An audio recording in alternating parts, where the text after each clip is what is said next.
everyone. So this is our second part of current affair series.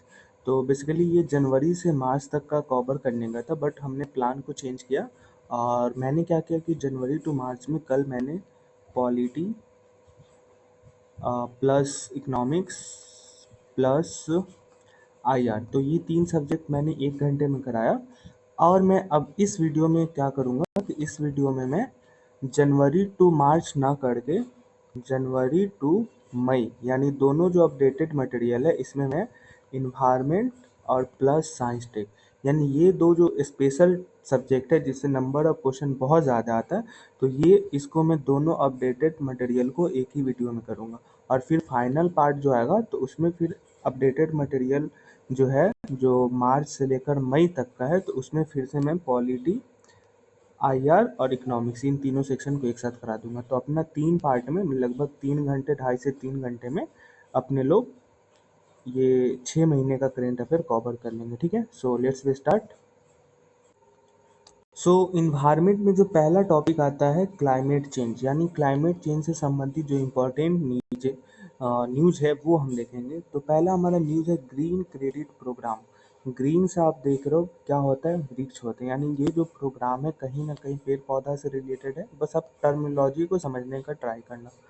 तो हमारा जो जलवायु पर्यावरण मंत्रालय जो है उसने इस प्रोग्राम यानी ग्रीन क्रेडिट प्रोग्राम को लॉन्च किया। क्यों किया है?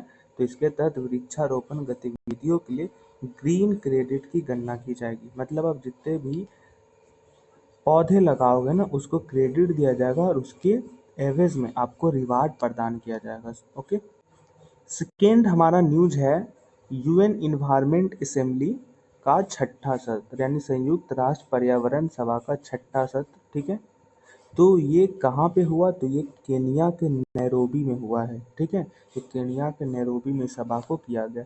इसका थीम क्या था? तो जलवायु परिवर्तन, जैव विविधता हानि और प्रदूषण से निपटने के लिए प्रभावी समावेशी एवं संधारणीय बहुपक्षीय कार्रवाई। ओके, सो ये आपका थीम था। अब कुछ जो रिपोर्ट है जो यूनाइटेड नेशन इन्वायरमेंट प्रोग्राम के तहत लॉन्च किया जाता है, जैसे ग्लोबल रिसोर्स आउटलुक। ठीक है, तो इस रिपोर्ट में क्या कहा गया है ना कि जो हम वैश्विक खपत करते हैं, मतलब जो रिसोर्सेज को हम खपत करते हैं अपने दैनिक जीवन के यूजेस के लिए, वो 2020 की तुलना में 2060 में 60% वृद्धि हो जाएगा। ठीक है, दूसरा ये यूएनई यानी यूनाइटेड नेशन एनवायरनमेंट असिस्टेंट जो लॉन्च करता है दूसरा प्रोग्राम, वो है ग्लोबल वेस्ट मैनेजमेंट आउटलुक। इसमें ये क्या कहता है कि नगर पालिका यानी जो नगर पालिका में ठोस अपशिष्ट यानी कूड़े कचरे हैं वो 2023 की तुलना में 2050 में लगभग कितना बढ़ जाएगा? तो 1.5 गुना बढ़ जाएगा। ठीक है, जो इम्पोर्टेंट लाइन है बस उसे ही हम पढ़ेंगे। और इसके अलावा यूएनई एक और जो लॉन्च करता है वो है young champion of the earth award. ये भी कौन देता है? तो यूनाइटेड नेशन एनवायरनमेंट असेसमेंट। ये शुरू कब किया गया था? 2017 में शुरू किया गया था। इसका लक्ष्य क्या है? तो युवा सहभागिता आधारित एक पहल को मजबूत बनाना है जिससे युवा क्या करे, अपने पृथ्वी के प्रति जागरूक हो सके। कितने से कितने वर्ष के बच्चों को दिया जाता है? तो 18 से 30 वर्ष के बच्चों को दिया जाता है। अब देखिए यहाँ पे कुछ प्रदूषक यानी जो पॉल्यूटेंट है उसके नाम दिए गए हैं और उसका स्रोत क्या है और वो अपने वायुमंडल में कितने दिनों तक रहता है। This is very important. जैसे ब्लैक कार्बन, तो ब्लैक क्या होता है? कोयला होता है। यानी ब्लैक कार्बन किससे उत्सर्जित होता है? तो ब्लैक कोयला यानी जो ब्लैक यानी धुआं वगैरह से। तो इसका जैसे जीवाश्म ईंधन का दहन होगा तो ब्लैक कार्बन मिलेगा। औद्योगिक उत्पादन, जैसे आप देखते हो उद्योग वगैरह से जो धुआं निकलती है वो भी क्या है? ब्लैक कार्बन है। उसके अलावा कृषि यानी जो फसलों को जलाते हैं तो धुआं निकलता है ब्लैक कार्बन से, लेकिन जिससे ब्लैक यानी जिससे धुआं निकलता है। ठीक है, ये वायुमंडल में कितने दिनों तक रहता है? तो 4 से 12 दिन तक। अगला है मीथेन, यानी मीथेन किससे निकलता है? तो कृषि से निकलता है, जीवाश्म ईंधन से निकलता है। लैंडफिल यानी जैसे जमीन के अंदर खुदाई करके जो हम किसी चीज को दफन करते हैं तो उससे भी मीथेन उत्सर्जन होता है। ठीक है ना, और वही जब मीथेन धीरे धीरे क्या होता है? जीवाश्म ईंधन बनता है। जीवाश्म ईंधन बनने के साथ साथ आगे चल के वो चट्टानी रूप नेचुरल रिसोर्स के रूप में भी हम यूज करते हैं, जो प्राकृतिक गैस वगैरह है। ठीक है, इसके अलावा ये अपशिष्ट जल के माध्यम से भी मीथेन का उत्सर्जन होता है। ये वायुमंडल में कितने दिनों तक रहता है? तो 12 साल। अगला है ओजोन। ओजोन का किससे मिलता है? तो ओजोन कार्बनिक यौगिक जो वाष्पशील होता है वायुमंडल में उससे, और नाइट्रोजन ऑक्साइड के माध्यम से ये ओजोन यानी क्षोभ मंडलीय जो ओजोन है उसका क्या करता है? ह्रास होता है। ये कितने दिनों तक वायुमंडल में रहता है? तो कुछ घंटे से लेकर कुछ सप्ताह तक। अगला है हाइड्रोफ्लोरोकार्बन। इसका क्या है स्रोत जिससे ये प्रदूषण उत्पन्न होता है? तो जैसे कूलिंग यानी जो हम जैसे एसी, कूलर, ये सब जो चीज़ें उपयोग करते हैं उसके माध्यम से ये गैस का उत्सर्जन होता है। ठीक है, ये कितने दिनों तक वायुमंडल में रहता है? तो 15 साल। अब कुछ टर्मिनोलॉजी जो हमारे न्यूज में था, ग्रीन वॉशिंग है ना। तो पहली बात कि ग्रीन वॉशिंग क्या होता है? तो ग्रीन वॉशिंग का मतलब है कि जैसे हम कोई चीज़ उत्सर्जन करते हैं जिससे हमारा पर्यावरण को नुकसान होता है, लेकिन उस चीज़ को हम क्या करते हैं? छुपा लेते हैं। जैसे उदाहरण के लिए मान लो कि अगर आप क्या करते हो, औद्योगिक में आप क्या करते हो, बहुत सारा उद्योग के माध्यम से आप पर्यावरण में प्रदूषण फैलाते हो, लेकिन वो प्रदूषण फैलाने को आपने क्या किया कि गलत रिपोर्टिंग किया सरकार के पास टैक्स से बचने के लिए। तो वो क्या किया? आपने वाश कर दिया, मतलब उस टैक्स को वाश कर दिया। ठीक है, और ग्रीन का मतलब जो पर्यावरण के प्रोग्राम के लिए आप पैसे देते टैक्स के रूप में, वो अपने क्या किया? वाश। इसी को क्या कहते हैं? Green washing. अगला है ग्रीन हाशिंग। तो इसमें भी क्या? हाशिंग यानी हाशिंग मतलब क्या करना? हाश करना यानी छुपाना। अगला है ग्रीन रीसिंग। इसमें क्या होता है कि जब कोई कंपनी लक्ष्यों को प्राप्त करने से पहले ही उन्हें नियमित रूप से बदलती है, मतलब उसे रीसिंग करती है, मतलब उसे बार बार बदलती है कि मैंने एक, जैसे मान लो कि अगर किसी को 50 ग्रीन क्रेडिट प्रोग्राम के तहत उसे रिवार्ड दिया जाना है, बट वो क्या किया कि वो लक्ष्य से पहले क्या शो कर दिया? 50। मतलब अभी वो 30 पर ही है, लेकिन उसने क्या किया कि मैंने 50 का टारगेट पूरा कर लिया, तो वो क्या कर लिया? ग्रीन रीसिंग कर रहा है। ओके, नेक्स्ट है ग्रीन लेबलिंग। तो लेबलिंग मतलब क्या होता है? लेबल लगाना कि हमने इतना इस पदार्थ के यूज में पर्यावरण के प्रति अपनी प्रतिबद्धता जाहिर की है। उसके बाद ग्रीन लाइटिंग। तो लाइटिंग मतलब क्या होता है? बताना कि हमने किसी भी उत्पाद पर कितना ज़्यादा रूप से पर्यावरण या हरित ऊर्जा के प्रति अपने आप को उजागर किया है। ठीक है, ग्रीन शिफ्टिंग। शिफ्ट मतलब क्या करना कि अपनी जवाबदेही किसी और पे शिफ्ट कर देना। जैसे आप पर्यावरण में पॉल्यूटेंट फैलाते हो और उसको क्या किया कि आपने अपने ऊपर जिम्मेदारी ना लेकर दूसरे के ऊपर शिफ्ट कर दिया। अगला है ग्रीन क्राउडिंग। तो इसमें क्या होता है ना, जब कोई कंपनी स्वयं को एक समूह के भीतर छिपा लेती है, मतलब कि जैसे 50 कंपनी, तो अभी क्या कहेगा ना कि हम 50 ही लोग हैं जो मतलब कार्बन उत्सर्जित किए, तो क्या कहे? ग्रीन क्राउडिंग कर रहा है, वो बाकी लोगों की चिंता नहीं कर रहा। ठीक है, अब जैसे है ब्लू वॉशिंग। तो ब्लू वॉशिंग मतलब क्या होता है? ब्लू कौन होता है? ब्लू वाटर होता है, तो कहीं ना कहीं किससे संबंधित है? वाटर से संबंधित है। ऐसे भी आप याद रख सकते हो। इसमें बेसिकली होता क्या है कि अब मार्केटिंग की एक भ्रामक रणनीति है जो उपभोक्ता को यह विश्वास दिलाती है कि कंपनी खाद्य प्रणालियों और जल संरक्षण में सस्टेनेबिलिटी यानी संधारणीयता को बढ़ावा दे रहा है। मतलब कि वो फेक बता रहा है कि हम ना जल के प्रति जागरूक हैं, हमने इस प्रोडक्ट को बनाने में जल का कम उपभोग किया। तो उसे क्या करे? ब्लू वॉशिंग, मतलब वो वॉश कर दे रहा है कि अगर जैसे 50 लीटर वो जल को यूज किया और उपभोक्ता को क्या बताया? हमने 30 ही लीटर यूज किया, तो क्या करे? 20 लीटर को वॉश कर दिया, यानी ब्लू वॉशिंग। ठीक है, अगला है ग्रीन क्लाइमेट फंड। तो ग्रीन क्लाइमेट फंड का मतलब क्या हुआ कि क्लाइमेट के प्रति पर्यावरण को बढ़ाने के लिए फंड को जो इकट्ठा करते हैं उसे हम क्या कहते हैं? Green climate fund. तो यहाँ पे ये न्यूज में क्यों है? तो क्योंकि ग्रीन क्लाइमेट फंड ने सिडबी जो भारत की नियामक कंपनी है, इसके अवाना सस्टेनेबिलिटी फंड को मंजूरी दिया। तो दो तरीके से क्वेश्चन हुआ कि पहला कि ग्रीन क्लाइमेट फंड से भारत में किसके द्वारा मंजूरी दिया गया? तो सिडबी। किस फंड को? तो अवाना सस्टेनेबिलिटी फंड। अब अगला है कि ग्रीन क्लाइमेट फंड को कब स्थापित किया? तो 2010 में कानकुन समझौता के तहत इसे स्थापित किया। और यह फंड को वित्तीय मदद कौन देती है? तो संयुक्त राष्ट्र फ्रेमवर्क कन्वेंशन, ठीक है, यूएनएफसीसी, जो जलवायु परिवर्तन पर आधारित है। इस फंड का सचिवालय कहाँ? तो इंचियोन, दक्षिण कोरिया में है। अगला है वैश्विक पर्यावरण सुविधा यानी ग्लोबल इन्वायरमेंट। इसकी स्थापना कब हुई? तो 1992 रियो पृथ्वी सम्मेलन के तहत इसकी स्थापना किया गया था, ठीक है। अनुकूलन कोष को स्थापित किस प्रोटोकॉल के तहत किया गया? तो क्योटो प्रोटोकॉल के तहत, जिसमें क्या कहा गया था कि हम पर्यावरण के प्रति अपनी प्रतिबद्धता जाहिर करेंगे।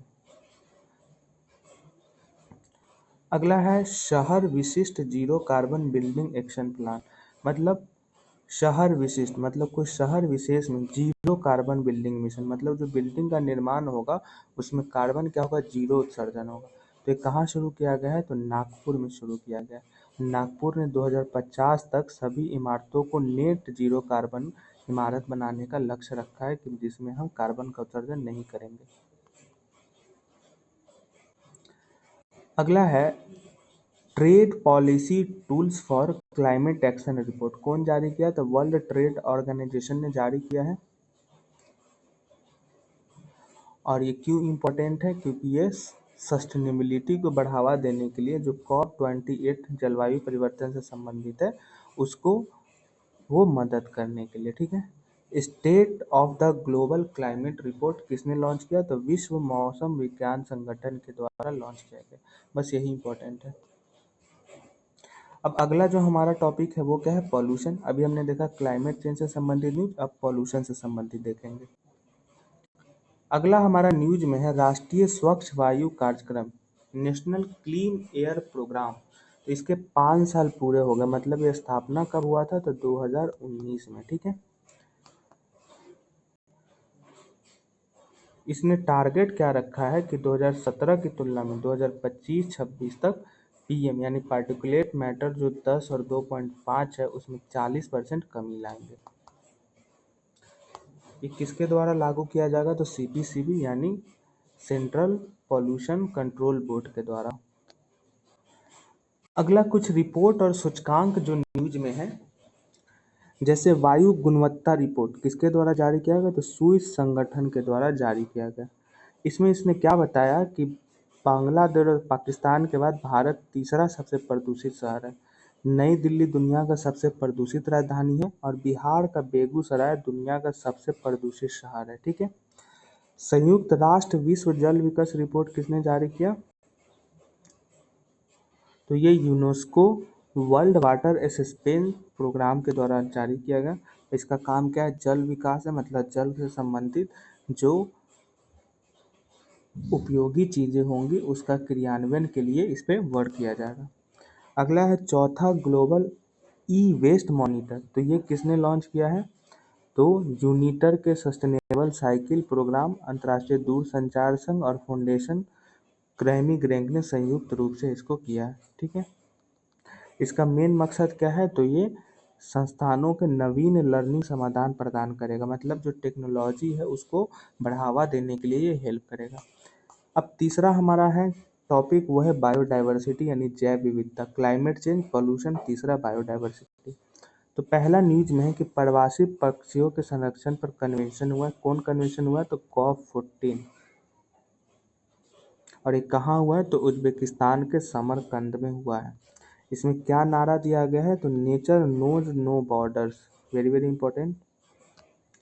इसमें कितने पक्षी प्रजातियों को शामिल किया गया? तो 14 प्रजातियों को। अगला न्यूज में था रामसर कन्वेंशन, ठीक है। तो रामसर कन्वेंशन में भारत 5 वेटलैंड को जोड़ा है। अब भारत में वेटलैंड की संख्या कितनी हो गई? 80। बट अभी अगर फिलहाल में करोगे तो लगभग 100 के आसपास हो गई है, ठीक है। रामसर कन्वेंशन कब हुआ था? तो आपको पता है कि ईरान में हुआ था 1971 में। तब से रामसर कन्वेंशन चला आ रहा है, ठीक है। रामसर कन्वेंशन का उद्देश्य क्या है? तो ये आर्द्र भूमियों का संरक्षण करता है। अब जो रामसर साइट इसमें दिया हुआ है शामिल, उसको देख लेते हैं, बाकी लेटेस्ट डाटा के हिसाब से भी हम देखेंगे। जैसे अघनाशिनी ज्वालामुखी, ठीक है, तो ये कहाँ है? तो ये कर्नाटक में है, ठीक है। ये किस लिए फेमस है? तो ये चावल के खेती में मछली पालन के लिए फेमस है। ठीक है, यहाँ पे स्थानीय रूप से गजनी राइस फिल्स यानी जो एक चावल का प्रकार है वो मिलता है। ठीक है, अगला जो मिला है मगधी केरे संरक्षण रिजर्व, ये भी कहाँ है? कर्नाटक में है। ठीक है, ये एक मानव निर्मित है, मतलब इंसानों के द्वारा बनाया गया हुआ ये रामसर साइट है। ठीक है, उसके अलावा अगला है अंक समुद्र पक्षी संरक्षण रिजर्व, ये भी कहाँ है? तो कर्नाटक में है। अगला है कराई वेट्टी पक्षी अभ्यारण्य, ये कहाँ है? तो तमिलनाडु में है। और ये क्यों फेमस है? क्योंकि यहाँ पे पर्यावास के लिए बहुत सारे बाहरी पक्षी आते हैं। अगला है लॉन्गवुड शोला रिजर्व, कहाँ है? तो तमिलनाडु में है। और ये क्यों फेमस है? क्योंकि यहाँ पे Nilgiri, laughing thrust, blue robin, Nilgiri would pigeon आदि जीव जंतु मिलते हैं। अगला हमारा जो न्यूज़ में है वो है United nation world restoration flagship. तो न्यूज़ में क्यों है? क्योंकि तराई आर्क लैंडस्केप है ना, इसको United nation world restoration flagship के रूप में मान्यता दिया गया। ये फ्लैगशिप प्रोग्राम लॉन्च कब हुआ था? तो 2022 में लॉन्च हुआ है और इसने 2021 से 30 को पारिस्थितिकी तंत्र की बहाली पर संयुक्त राष्ट्र दशक का मान्यता दिया है। ठीक है, ये किसके अंडर में काम करता है? तो यूनाइटेड नेशन इन्वायरमेंटल प्रोग्राम और फूड एंड एग्रीकल्चर ऑर्गेनाइजेशन के द्वारा करता है। ठीक है, अगला न्यूज में है जैव विविधता विरासत स्थल। तो न्यूज में क्यों है? क्योंकि उड़ीसा के कोरापुट जिले में गुप्तेश्वर वन को उड़ीसा का चौथा जैव विविधता विरासत स्थल घोषित किया गया। अब गुप्तेश्वर वन है कहाँ? तो गुप्तेश्वर शिव मंदिर के नजदीक है, जो कहाँ है? उड़ीसा में है। ठीक है, जैव विविधता विरासत स्थल मिलता कैसे है? तो ये जैव विविधता अधिनियम 2002 के तहत राज्य सरकार के द्वारा स्थानीय निकाय के परामर्श से मिलता है। ठीक है, तो ये इम्पोर्टेंट है, राज्य सरकार। अब भारत में कुछ जो जैव विविधता विरासत स्थल जो इम्पोर्टेंट हैं वो देखते हैं। जैसे उत्तर प्रदेश में घड़ियाल पुनर्वास केंद्र, असम में बोरजूली वाइल्ड राइस साइट, हाजोंग कछुआ झील और माजुली, सिक्किम में तुंगयोंग घो, हिमाचल में सुराल भटोरी मठ, और बस मध्य प्रदेश में नारो हिल्स, अमरकंटक और पतालकोट, मेघालय में खलवा कुर सियोम किमलिंग। जो इम्पोर्टेंट है बस उसे अपन लोग देखते हैं। यार इतना ज़्यादा इसको छोड़ दो आप, अगर किसी को मन करे ना तो वो देख लें, बट फिर भी चलो कोशिश करते हैं। मणिपुर में डायलोंग गांव, त्रिपुरा में बारामूला झरना, शिलाचारी गुफा, ये दो इम्पोर्टेंट है। उड़ीसा में महेंद्रगिरी हिल, गंधमर्दन पर्वत, गुप्तेश्वर वन और मंदसुरु। गोवा में पुराव ताली राय, महाराष्ट्र में गणेश खिंड गार्डन, और क्या याद रखोगे, और ग्लोरी ऑफ आलापल्ली वस्तु। पश्चिम बंगाल में चिल्कीगढ़ कनक दुर्गा, नामथिंग पोखरी, बस इतना ही और क्या। तेलंगाना में अमीनपुर झील, तमिलनाडु में अरीतापट्टी, कर्नाटक में नल्लूर इमली ग्रोव और केरल में आश्रम। बस इतना ही। अगला जो इम्पोर्टेंट न्यूज में वो भारत में हिम तेंदुओं की स्थिति। तो ये किसके द्वारा लॉन्च किया गया? तो पर्यावरण मंत्रालय जो भारत सरकार है उसके द्वारा लॉन्च किया, और ये स्पाई प्रोग्राम यानी snow leopard population assessment in India के तहत लॉन्च किया गया। यहाँ पे इम्पोर्टेंट क्या है? एक इम्पॉर्टेंट है कि भारतीय वन्य जीव संस्थान के माध्यम से इस रिपोर्ट को जारी किया जाता है। सबसे ज़्यादा कहाँ हिम तेंदुआ है? तो लद्दाख में, उसके बाद उत्तराखंड में, तीसरा हिमाचल प्रदेश में, चौथा सिक्किम में और पांचवा जम्मू कश्मीर में। बट इम्पोर्टेंट है कि कम से कम लद्दाख 1 नंबर, उत्तराखंड 2 नंबर और हिमाचल 3 नंबर। ये आपको याद रखना है क्रम, क्योंकि क्रम वाइज पूछ सकता है। अब अगला इम्पोर्टेंट न्यूज़ है भारत में तेंदुओं का रिपोर्ट। तो इसका 5वां ये रिपोर्ट जारी किया जा रहा है किसके द्वारा? तो राष्ट्रीय बाघ संरक्षण अधिनियम और भारतीय वन्यजीव संस्थान के द्वारा। ये 1% इसमें वृद्धि हुआ है लगभग। सबसे अधिक वृद्धि कहाँ हुआ? तो मध्य भारत और पूर्वी घाट में हुआ। और सबसे ज़्यादा कमी कहें तो शिवालिक और गंगा के मैदान में। सबसे अधिक आबादी का है मध्य प्रदेश में, फिर महाराष्ट्र, फिर कर्नाटक, फिर तमिलनाडु। टॉप 3 कम से कम याद रखना है। सबसे अधिक टाइगर रिजर्व वाला तेंदुआ कहाँ है जहाँ पे पाया जाता है? तो नागार्जुन सागर और श्रीशैलम में। अगला है राष्ट्रीय डॉल्फिन अनुसंधान केंद्र। तो इसका उद्घाटन कहाँ किया गया? तो पटना में भारत का पहला राष्ट्रीय अनुसंधान केंद्र को किया गया।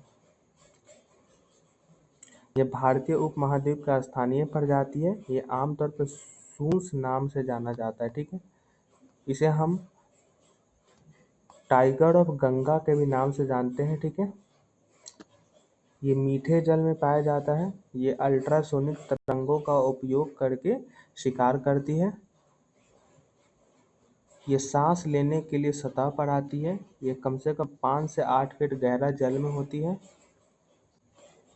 भारत का एकमात्र डॉल्फिन अभयारण्य कौन है? तो विक्रमशिला गंगा डॉल्फिन अभयारण्य कहाँ पड़ता है? तो बिहार के भागलपुर में, ठीक है। राष्ट्रीय जलीय जीव के रूप में इसे कब मान्यता दिया गया? तो 5 अक्टूबर 2009 को, और इसी दिन जल डॉल्फिन दिवस मनाया जाता है। अब अगला इम्पोर्टेंट न्यूज में था इंटरनेशनल बिग कैट अलायंस। तो इसको हमारा जो केंद्रीय मंत्रिमंडल ने इसको मंजूरी दिया है, और इसका मुख्यालय कहाँ होगा ये इम्पोर्टेंट है, वो भारत में होगा। अब एक प्रोग्राम लॉन्च हुआ स्टार, जिसका फुल फॉर्म क्या है? Species threat abatement and restoration. मतलब जो स्पीस को विलुप्त करने के कगार पे है, उसको फिर से पुनर्जीवित करने के लिए यह स्टार प्रोग्राम लॉन्च किया गया। किसके द्वारा? तो IUCN के द्वारा, ठीक है। अब एक और वेरी वेरी इंपॉर्टेंट है वेटलैंड सिटी परमानन। तो इस बार जो वेटलैंड सिटी परमानन मिला है वो 3 शहर को मिला है, इंदौर, भोपाल और उदयपुर। ये किसके द्वारा दिया जाता है? तो ये आपको रामसर कन्वेंशन के तहत IUCN के द्वारा दिया जाता है। इसे कब अपनाया गया? तो COP12 के द्वारा 2015 में अपनाया गया था। इसका उद्देश्य क्या है? तो आर्द्र भूमि के संरक्षण को बढ़ावा देना। अगला है कोरल ब्लीचिंग। तो ये न्यूज में क्योंकि इसकी घटना दर्ज की गई, मतलब कोरल ब्लीचिंग को खतरा बढ़ गया। ये सबसे ज़्यादा कहाँ पाया जाता है? तो ऑस्ट्रेलिया के उत्तर पूर्वी तट पे पाया जाता है। यह विश्व का जो ऑस्ट्रेलिया का क्षेत्र है, विश्व का सबसे बड़ा कोरल रीफ कॉम्प्लेक्स क्षेत्र है। और ये क्षेत्र कहाँ पड़ता है? तो पैसिफिक ओशियन यानी प्रशांत महासागर में पड़ता है। इसे 1981 में यूनेस्को विश्व धरोहर स्थल के रूप में भी शामिल किया गया। अब अगली बात है कि कोरल ब्लीचिंग या प्रवाल विरंजन की घटना कब होती है? तो जब स्वस्थ कोरल समुद्र के तापमान में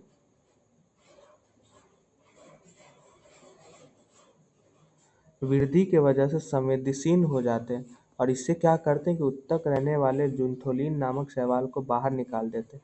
इस वजह से क्या होता है? रंग बिरंगे कोरल रंगहीन हो जाते हैं। तो हम इसे क्या कहते हैं? प्रवाल विरंजन या कोरल ब्लीचिंग कहते हैं। अगला जो इम्पोर्टेंट में था कुमकी हाथी। ये न्यूज में क्यों था? क्योंकि ओडिशा सरकार ने राज्य में बढ़ते मानव हाथी संघर्ष को समस्या से निपटान करने के लिए तमिलनाडु से कुमकी हाथी भेजने का अनुरोध किया। तो 2 तरीके से क्वेश्चन पूछेगा कि पहला किसने अनुरोध किया, दूसरा कहाँ से आ रहा है, ठीक है। ये क्यों मंगवा रहा है? क्योंकि इससे ये जंगली हाथियों को काबू कर सकेगा, ठीक है। अब चौथा जो टॉपिक है सस्टेनेबल डेवलपमेंट, ठीक है। ये क्यों न्यूज में? तो पहला है कि सोलर रूफटॉप पावर यानी PM सूर्य योजना लॉन्च किया गया है, जिससे माध्यम से आपके छतों पर सोलर प्लेट लगाया जाएगा। ये किस मंत्रालय द्वारा लॉन्च किया गया? तो नवीन यानी रिन्यूएबल एनर्जी मंत्रालय के द्वारा। इसका उद्देश्य क्या है? तो 1 करोड़ घरों को हर महीने 300 यूनिट बिजली प्रदान करना फ्री सोलर रूफटॉप लगाकर। अगला जो इम्पोर्टेंट इनमें ई फ्यूल। तो अंतर्राष्ट्रीय ऊर्जा एजेंसी के द्वारा एक रिपोर्ट जारी किया गया, the role of e fuel in decarbonising transport. E fuel के उदाहरण कौन है? E methane, e kerosene, e methanol. इसका उत्पादन कैसे होता है? तो नवीकरण यानी कार्बन मुक्त विद्युत के माध्यम से, ठीक है। ये क्या होता है? तो कम उत्सर्जन ईंधन करता है। मतलब ये क्या करता है? कार्बन के रूप को कम कर देता है, जिससे हमारे बायोडायवर्सिटी को बचाने में मदद मिलती है।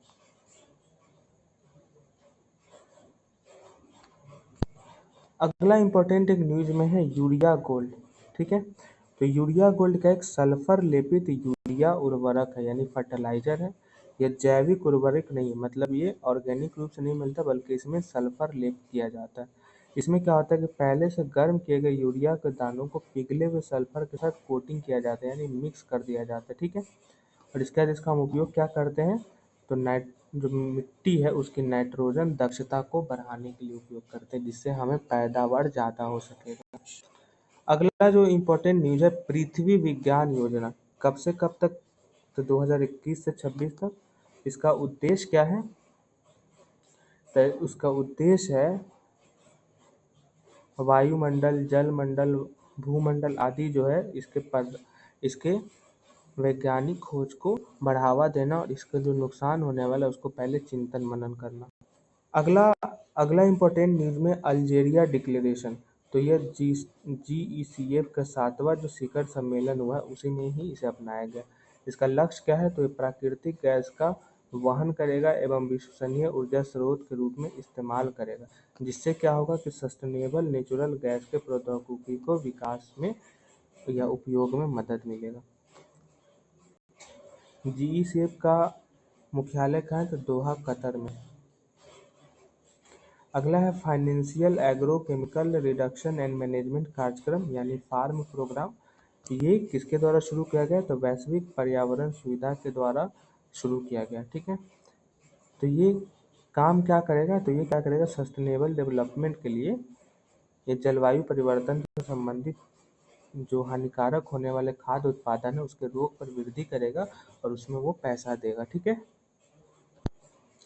अगला इम्पोर्टेंट न्यूज में एनर्जी चार्टर ट्रीटी। तो ये क्या है, तो यूनाइटेड किंगडम ने जीवाश्म ईंधन को बढ़ावा देने वाली पुरानी संधि जिसका नाम है एनर्जी चार्टर ट्रीटी, इससे हट गया है। ठीक है, इस संधि का उद्देश्य क्या था, तो ऊर्जा सुरक्षा को बढ़ावा देता था। अगला इम्पोर्टेंट न्यूज है ग्रीन फील्ड्स अलायंस इंडिया। तो ये इम्पोर्टेंट क्यों है, क्योंकि डेनमार्क ने इस योजना को प्रस्तुत किया है। ठीक है, इसका उद्देश्य क्या है, तो भारत में सस्टेनेबल एनर्जी के विकास को बढ़ावा देना। अगला इम्पोर्टेंट न्यूज है हरित नौका पहल। तो प्रधानमंत्री जी ने स्वदेश ग्रीन हाइड्रोजन फ्यूजल सेल से चलने वाला भारत का पहला अंतर्राष्ट्रीय जलमार्ग पोर्ट लॉन्च किया है, जिसका नाम क्या है, हरित नौका पहल। और इसे किसके द्वारा निर्माण किया गया, तो कोचिन शिपयार्ड के द्वारा। अब अगला हम न्यूज देखते हैं डिजास्टर मैनेजमेंट से संबंधित। ठीक है, तो पहला न्यूज में कि भारतीय मौसम विज्ञान विभाग ने कैमा अपना स्थापना वर्ष मनाया, तो 150वां। ये कब स्थापित हुआ, 1875 में। ये पृथ्वी विज्ञान मंत्रालय के द्वारा आता है, इसका मुख्यालय दिल्ली में है। इसका कुल 6 क्षेत्रीय मौसम विज्ञान केंद्र है।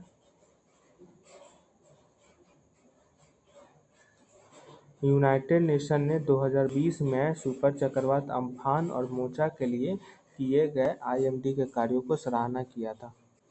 अगला इम्पोर्टेंट न्यूज में है इंडियन लैंडस्लाइड सस्टेनेबिलिटी मैप। तो ये किसने लॉन्च किया है, तो IIT दिल्ली में। बस अगला इम्पोर्टेंट न्यूज में है भूगोल से संबंधित। तो वो क्या है, ट्रिपल डीप लीना। तो इसका इतने याद रखना कि अल नीनो की जो घटना होती है ना, उसी से संबंधित है।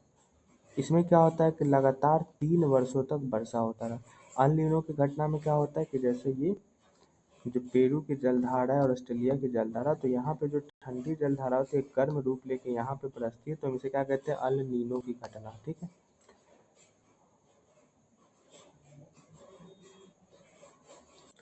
अगला एक इम्पोर्टेंट न्यूज में है रीप करेंट। तो भारतीय राष्ट्रीय महासागर सूचना सेवा केंद्र और इसरो के द्वारा इसके निगरानी के लिए काम किया जा रहा है। इसका उद्देश्य क्या है, तो खुले महासागर, समुद्र या झील को प्रवाहित होने वाली जल की तीव्र मात्रा को क्या करेगा, वो मापेगा। ठीक है, अगला इम्पोर्टेंट न्यूज में क्या है, प्लैनेटरी बाउंड्रीज ग्रहीय सीमा फ्रेमवर्क।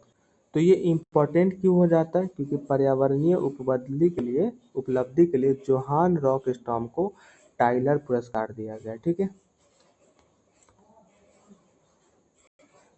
अगला इम्पोर्टेंट न्यूज में स्टार ड्यून्स। तो ये होता क्या है, तो पहली बार कि वैज्ञानिकों ने पृथ्वी पर मौजूद विशाल मरुस्थलीय स्टार, मतलब एक प्रकार का स्टार है, ठीक है, का अध्ययन शुरू किया गया। अगला न्यूज में था एंथ्रोपोसीन युग। तो एंथ्रोपोसीन युग में क्या होता है कि हम जो भूगर्भिक कालखंड यानी जो भूगोलिक के गर्भ के अंदर में जो कालखंड का निर्माण हुआ वो किस तरीके से हुआ उसके बारे में हम जानते हैं, तो इसे हम क्या कहते हैं, एंथ्रोपोसीन युग या मानव युग। अब जो न्यूज में कुछ स्थल और नदियां रहे उसका हम देखते हैं। जैसे चिनाब नदी न्यूज में था। तो क्यों चिनाब नदी न्यूज में था? क्योंकि रतले जल विद्युत जो जम्मू कश्मीर में है उसको जल को मोड़ने में हमें सफलता मिली है। चिनाब नदी को हम चंद्रभागा के भी नाम से जानते हैं। ये सिंधु के सबसे बड़ी सहायक नदी है। अगला न्यूज में था सिंकुला दर्रा। ये कहाँ पड़ता है? तो ये हिमाचल प्रदेश में पड़ता है और ये लाहौल को ये कारगिल के जासकर घाटी से लाहौल को जोड़ती है। अगला न्यूज में था चार क्षेत्र। तो असम के मुख्यमंत्री ने घोषणा की है कि मिशन वसुंधरा 4 के तहत 4 क्षेत्र के भीतर भूमि का सर्वेक्षण किया जाएगा। 4 क्षेत्र कहाँ है? तो असम में है। ठीक है। अगला न्यूज में था दिबांग नदी। तो प्रधानमंत्री ने दिबांग बहुउद्देशीय परियोजना लागू किया। ये इसका उद्गम कहाँ है? तो अरुणाचल के एडजोंचू चोटी। ठीक है। और ये ब्रह्मपुत्रा की सहायक नदी है। अगला नदी है छिपरा नदी। छिपरा नदी के बारे में कैग के रिपोर्ट के अनुसार ये प्रदूषित नदी है। ठीक है। यह विंद रेज यानी कोकरी बड्डी पहाड़ी से निकलता है और ये चंबल नदी में जाके मिल जाता है। इसी नदी पर उज्जैन अवस्थित है। उज्जैन महाकाल का मंदिर वो छिपरा नदी पर ही है। Very very important. अगला इंपॉर्टेंट न्यूज में था अरावली पहाड़ी। तो ये न्यूज में क्यों था? क्योंकि इस पे कुछ गतिविधि हो रही थी, खनन गतिविधि, तो इसको सुप्रीम कोर्ट ने रोक लगा दी। ये विश्व का सबसे प्राचीन वलित पर्वत है। इसका सर्वाधिक ऊंचा चोटी कौन है? माउंट आबू में स्थित गुरु शिखर जो राजस्थान में पड़ता है। यह सिंधु और गंगा बेसिन के बीच जल विभाजन का भी कार्य करती है। अगला इंपॉर्टेंट है इम्फाल नदी। मणिपुर के लीमाखोंग पावर स्टेशन से हैवी फ्यूल लीक हुआ है। मतलब कि मणिपुर में एक पावर स्टेशन है जहाँ से फ्यूल लीक हुआ है और वो फ्यूल लीक होकर कहाँ मिल गए? इम्फाल नदी में। इसलिए न्यूज में ये कहाँ से निकलती है? तो सेनापति जिला के करोंग की उत्तरी पहाड़ी से निकलती है।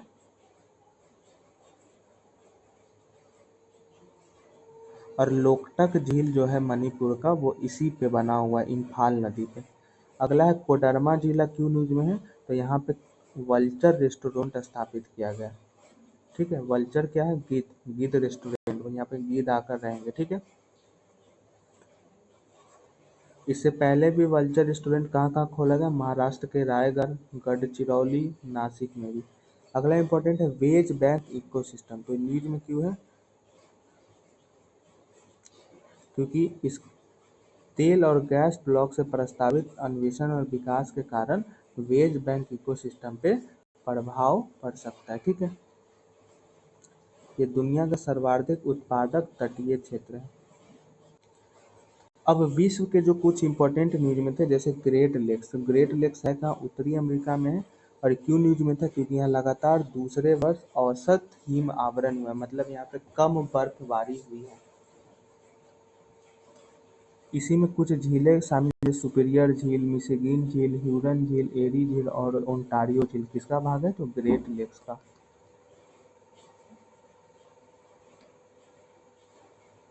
अब जैसे मिशिगन झील छोड़कर ये जितना झीलें हैं ये सब के सब किसके किसके बीच सीमा बनाती है? तो अमेरिका और कनाडा के बीच में। अगला जो न्यूज में था पनामा नहर। तो क्यों न्यूज में? क्योंकि ये सूखा के कारण सूख रहा है। ठीक है। ये नहर अटलांटिक महासागर और प्रशांत महासागर को जोड़ती है। इसका नियंत्रण अमेरिका के पास है। अगला न्यूज में रेटबा झील। ये क्यों न्यूज में है? क्योंकि नाइट्रेट के स्तर में अचानक वृद्धि के कारण ये झील सूख रहा है और शैवाल की उपस्थिति के कारण इसका रंग कैसा हो गया? पिंक हो गया है। ठीक है। ये कहाँ है? तो ये सेनेगल देश में है। ठीक है। उसके अलावा जो कुछ देश सुर्खियों में रहे जैसे कंबोडिया, इसका राजधानी का है नोम पेन। ये क्यों न्यूज में है? क्योंकि भारत कंबोडिया में बाघ को पुनः बसाने का समझौता किया। मैक्सिको क्यों न्यूज में है? क्योंकि यहाँ पे डे 0 की स्थिति बन गई है, ठीक है। उसके अलावा कैमरून क्यों न्यूज में है? तो ये नागोया प्रोटोकॉल को अपनाया है, ठीक है। नागोया प्रोटोकॉल क्या कहता है कि आनुवंशिक यानी जेनेटिक जो संसाधन है, रिसोर्सेज है, उसको सभी तक पहुंचाया जाए।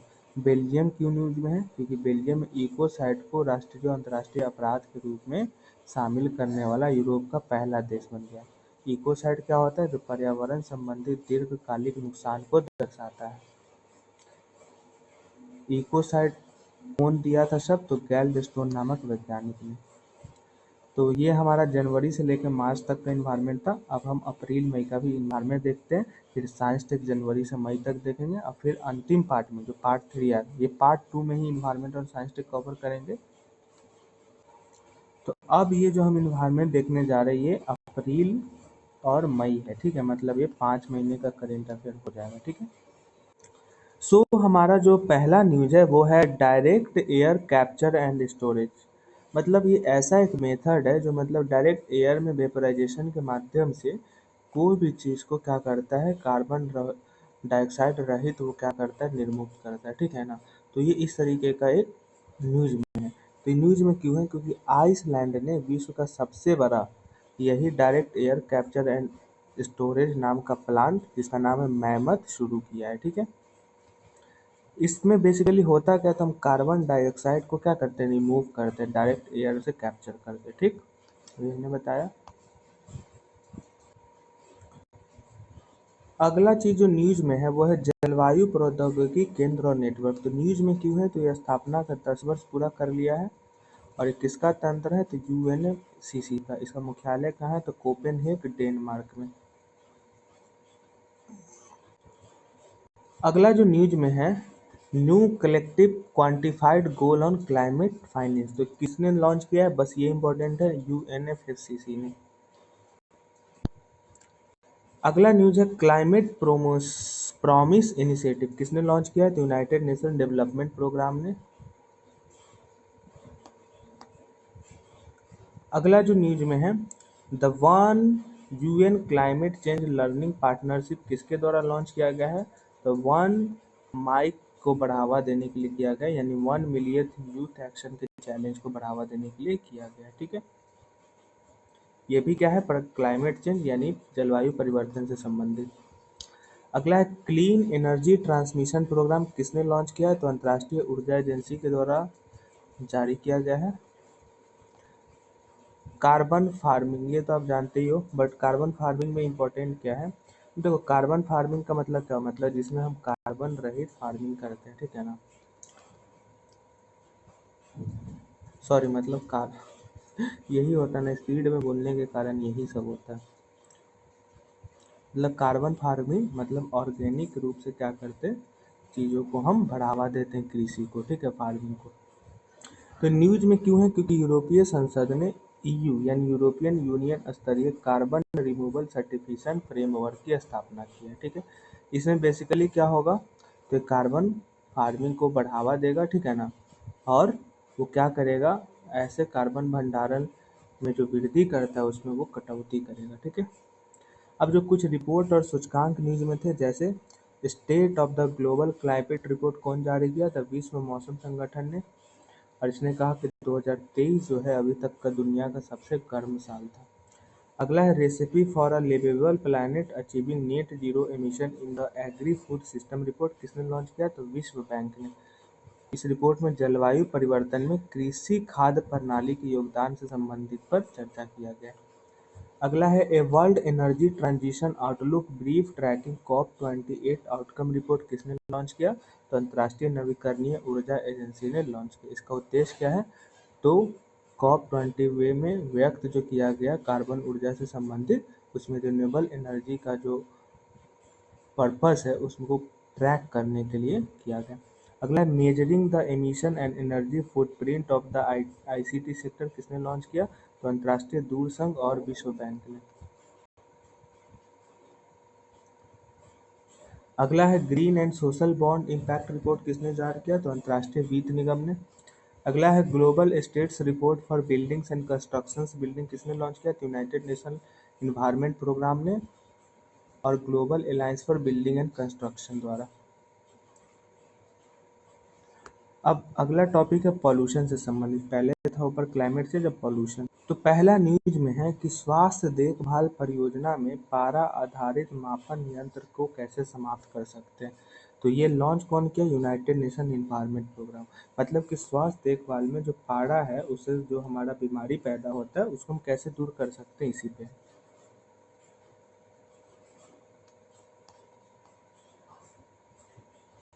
अगला है कि दक्षिण महासागर क्षेत्र में सबसे स्वच्छ वायु के पता लगाया जाए। कहाँ पे? दक्षिण महासागर में। अगला एक रिपोर्ट आया प्लास्टिक ओवरशूट डे। ये किसने लाया? तो अर्थ एक्शन ने। प्लास्टिक ओवरशूट डे कब मनाया जाता है? तो 23 अप्रैल को। अब हमारा तीसरा टॉपिक क्या है? बायोडायवर्सिटी। ठीक है, तो बायोडायवर्सिटी में पहला जो न्यूज में है वो है sustainable finance for tiger landscape conference. तो किसके द्वारा लॉन्च किया गया? तो भूटान सरकार के द्वारा। किस उद्देश्य से? तो टाइगर संरक्षण गठबंधन के उद्देश्य, यानी टाइगर के सुरक्षा को बढ़ावा देने के लिए।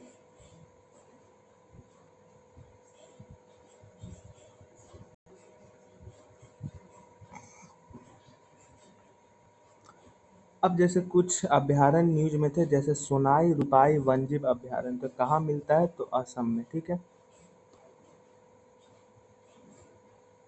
यह एक पक्षी क्षेत्र है।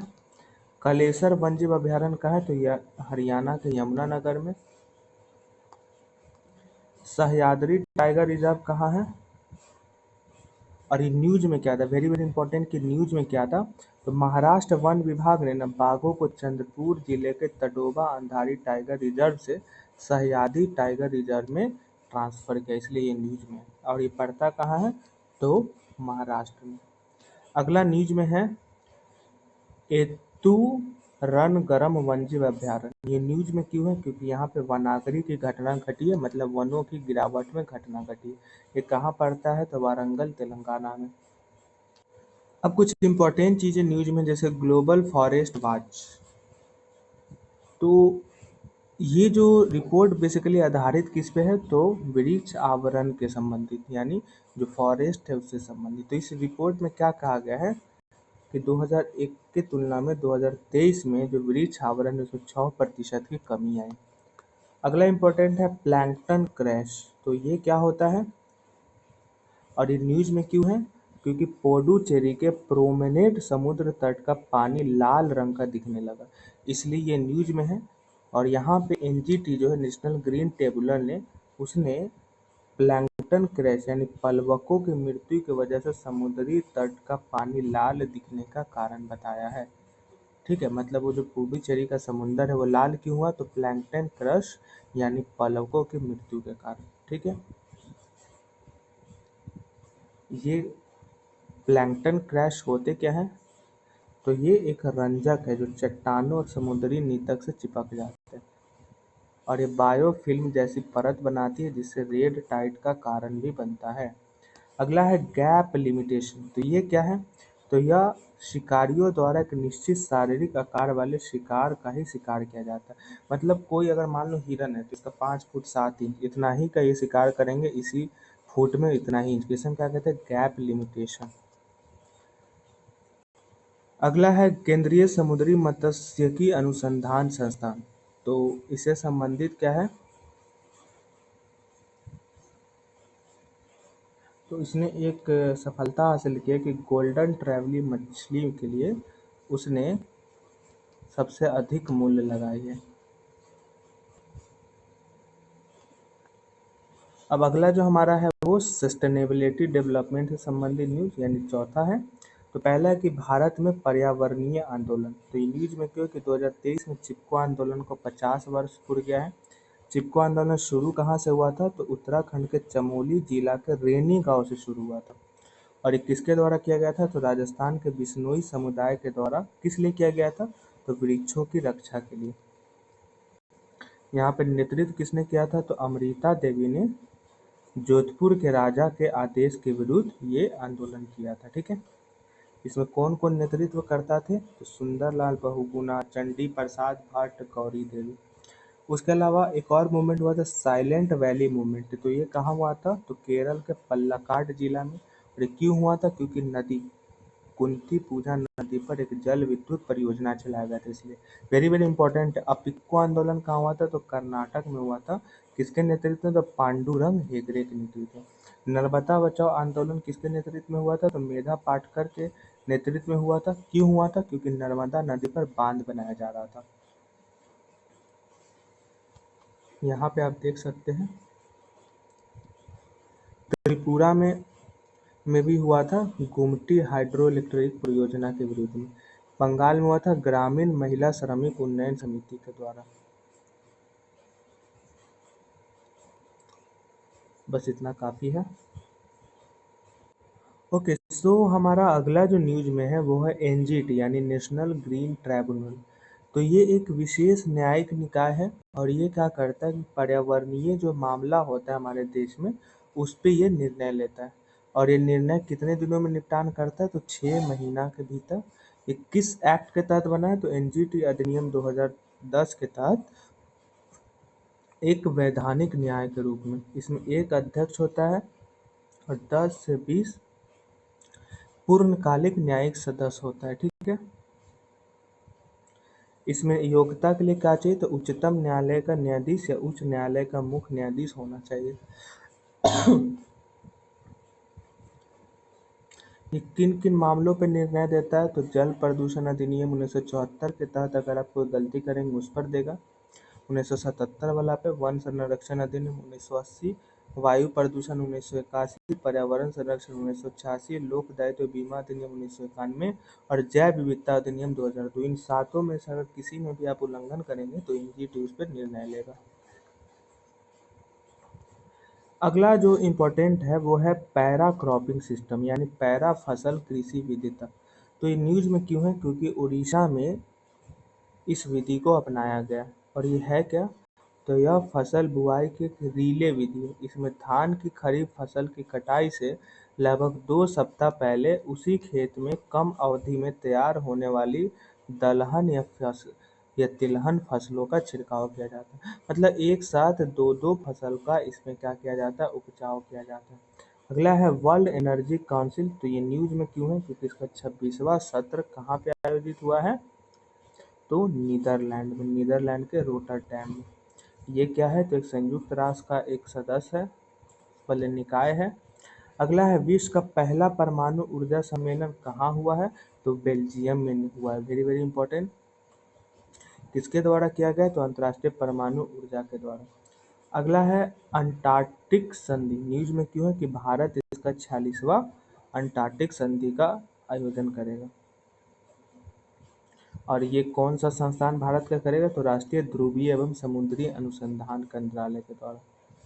अगला जो न्यूज में है वो है सौर फोटोवोल्टिक क्षमता। तो ये क्यों न्यूज में है? क्योंकि भारतीय मौसम विज्ञान ने दावा किया है कि सौर फोटोवोल्टिक क्षमता में गिरावट आया है। ये सौर फोटोवोल्टिक क्षमता होता क्या है? तो इसमें हम क्या करते हैं? फोटोवोल्टिक पैनल के द्वारा विद्युत बनाते हैं। भारत में सबसे बड़ा सोलर पार्क कहाँ है? तो गुजरात और राजस्थान में। अगला जो कुछ रिपोर्ट और सूचकांक न्यूज में है, जैसे ये नहीं पूछेगा, हाँ ये पूछ सकता है कि खाद्य अपशिष्ट सूचकांक किसके द्वारा जारी किया जाता है? तो waste and resources action programme के तहत। ये 30 मार्च को अंतर्राष्ट्रीय शून्य अपशिष्ट दिवस भी मनाया जाता है। अब अगला जो सेगमेंट है वो है डिजास्टर मैनेजमेंट से संबंधित। पहला जो न्यूज में है वो है टोर्नेडो। तो टोर्नेडो न्यूज में क्यों है? क्योंकि भारतीय मौसम विज्ञान ने उत्तरी बंगाल में टोर्नेडो की आने की क्या किया है? चेतावनी दिया है। टोर्नेडो क्या है? तो तीव्र गति से घूर्णन करने वाली वायु राशि का भूमि से जुड़ा ऊर्ध्वाधर स्तंभ है। ठीक है, जो क्या करता है? भयानक तंतीधारा यानी थंडर स्टॉर्म, जिससे क्या होता है? बहुत ही तेज रूप से बारिश होता है। ठीक है, जिससे क्या होता है? तूफान या चक्रवात आ सकते हैं। इसकी गति कितनी होती है हवा की? तो 105 से 322 किलोमीटर तक। अगला जो इम्पोर्टेंट न्यूज में है वो है अर्ली वार्निंग फॉर ऑल। तो ये कौन विकसित कर रहा है? तो नेपाल, मालदीव, श्रीलंका और बांग्लादेश और मॉरिस, ये पांचों देश मिलकर इस योजना को बना रहे हैं। भारत भी इसका हिस्सा है। ये क्या है?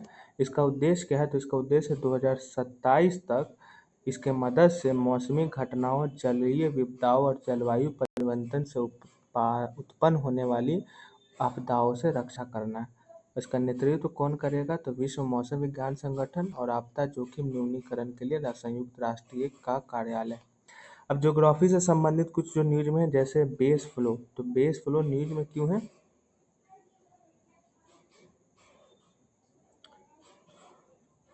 क्योंकि भारत में नदी जनित बाढ़ जो है बहुत अधिक मात्रा में होता है।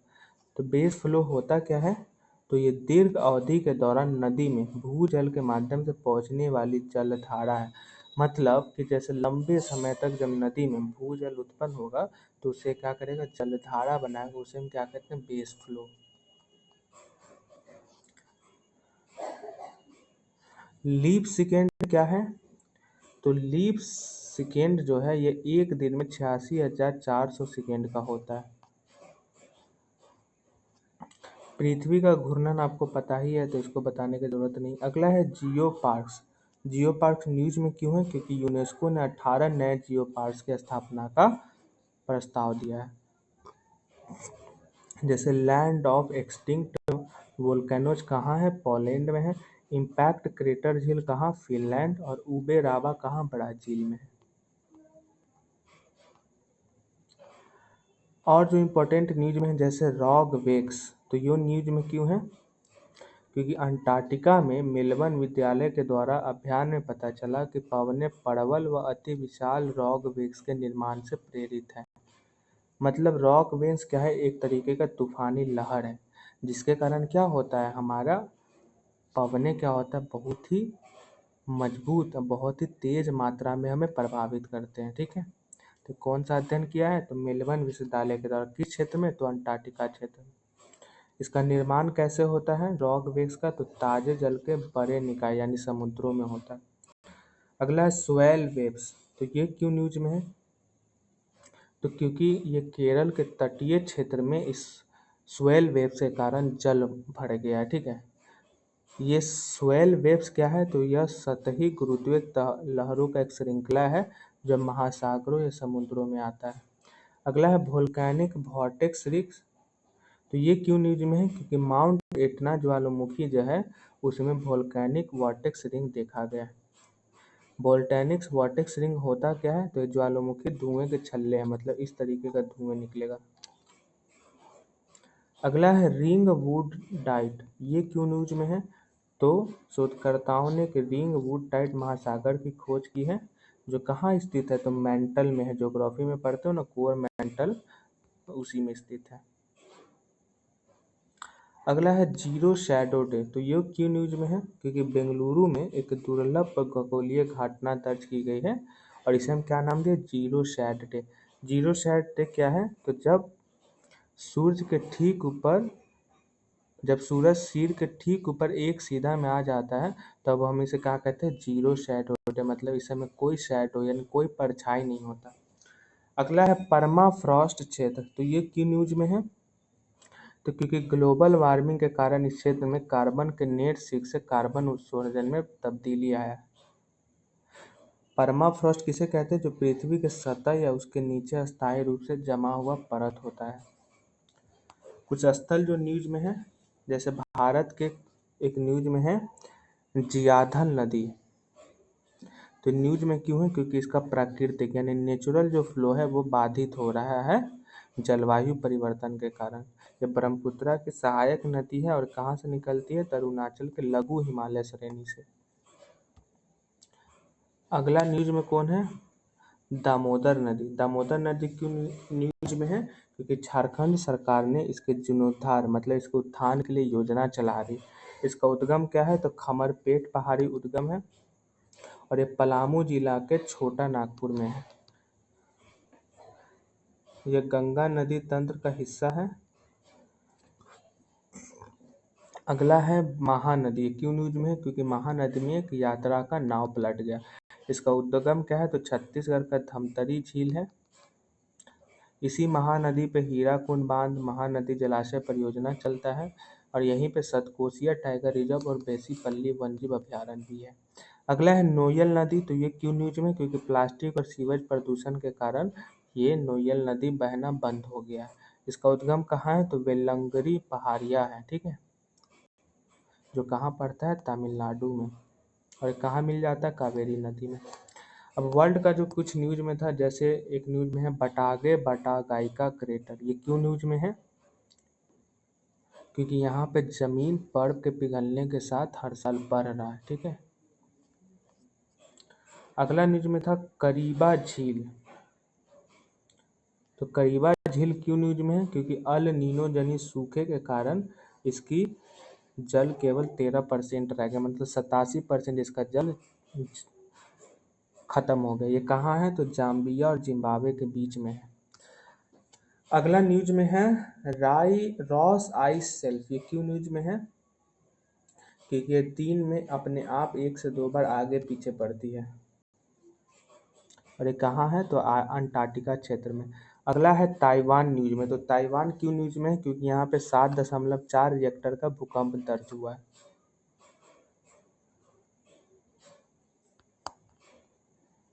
सो ये हमारा इन्वायरमेंट का जनवरी से लेकर मई तक का था। अब हम साइंस टेक को देखते हैं।